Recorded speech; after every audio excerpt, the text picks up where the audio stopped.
մեր վրայից, ու արդեն հաղթում ենք նոր հագուստ,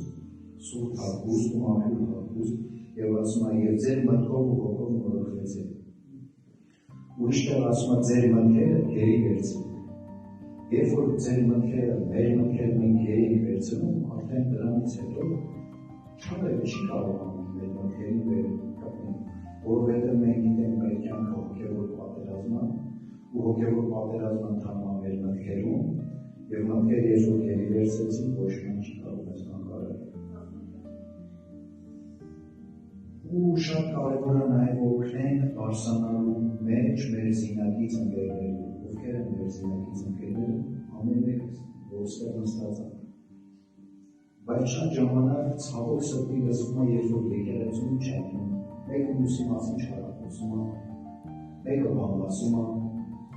մեկը նայում է, տեսա, ես ինչ է հագել։